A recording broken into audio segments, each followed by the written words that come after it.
When we're talking mortgages, variable and fixed, those are two words we hear thrown around. What do they really mean? Well, there's been a lot of talk over the years about whether you take variable, whether you take fixed, and there's really good reasons for taking one or the other. And it really boils down to personal preference. Certainly anybody that's been in a variable over the last 3 or 4 years has benefited significantly by being in a variable versus a fixed, just because rates have been so low, and they continue to be low. Rates right now are about 2.2, 2.25 on a variable. But there's several different key components that people have to understand when they go into variable.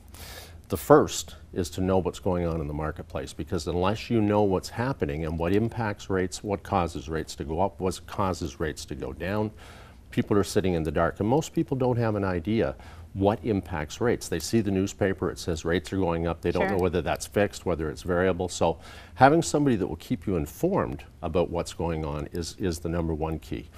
Number two, it's knowing how your interest is calculated, because in some variables interest is calculated semi-annually, in some it's calculated monthly. That's the interest compounding periods, and there's a big difference between the two. Oftentimes that's not disclosed. So they have to know how their interest is calculated.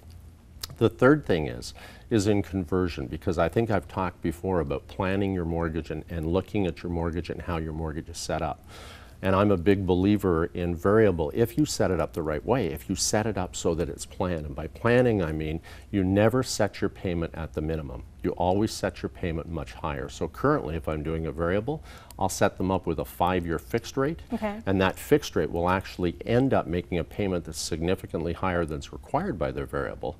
But when you've got interest rates so low, you end up paying a whole bunch more off of your principal. And I guess that would give you some cushion too. So if rates do go up, you're going to be kind of used to paying a little bit more. Absolutely. And during the term, if they do convert, they're going to have a principal balance that's going to be much less than it would have been in a fixed. And they have to know how they convert. What are you going to do as far as conversion? How long does it take to convert? And it's all in the planning and the strategy and knowing what to do that's going to make the variable a better choice than the fixed. And what kind of risks are associated with the variable? Well, I mean, the only risk that they've got really is that interest rates are going to go up.